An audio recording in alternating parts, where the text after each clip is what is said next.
Welcome to a very brief look at how to host an event virtually on Jitsi Meet, the free open source video conferencing platform.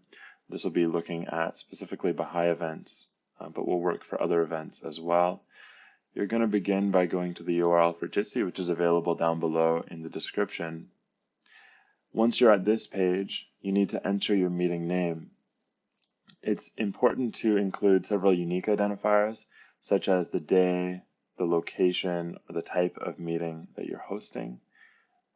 This should be unique to you, otherwise there'll be conflicts. When you press go, you'll be brought to the main meeting space. I've turned off my camera for this tutorial, but if you have a camera connected and enabled, you'll actually see your own face there. And once you have other people join, you'll see other faces as well.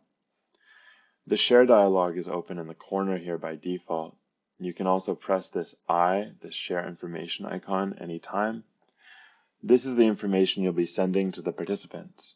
You can see there's a dial-in option or a link option. When you press copy here, it's going to copy all the instructions for the participants. You'll then need to go and paste that information in an email service, WhatsApp, or similar. Jitsi works on both mobile and desktop, including laptops, but on mobile, like any other platform, you'll need to make sure to install the app. Sharing this link will prompt the user to install the app if they open it on mobile. We can close this to close that dialog. Going over the very basic controls that you'll help your users with, you can press this button to mute your microphone. If it detects that you're trying to speak while you're muted, it will give you the option to unmute.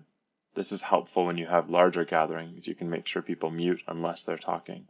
You can ask them to do that. This button enables or disables the camera, and this button leaves the call. Over on the right, we also have a tile view button, and some of you may be familiar with this from other services. When you press it, it will show a grid of all the different participants. I recommend pressing this chat button and actually asking every user to press the chat button once when they connect, because it gives you the option to choose a nickname, and this is an easy way to find the nickname option. You can type it in and press enter, and now everyone's name will appear over the thumbnail, which helps make everything a little simpler when you have larger numbers. This button here raises or lowers your hand, and you'll notice that the thumbnail shows that the person would like to speak.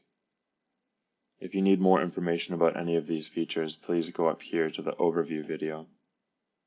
When you press share your screen, you're going to be given a prompt here to choose a monitor, or you can also choose application windows or Chrome tabs within your browser.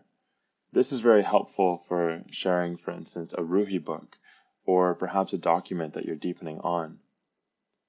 That's all for now, and I wish you the best in hosting your virtual gatherings.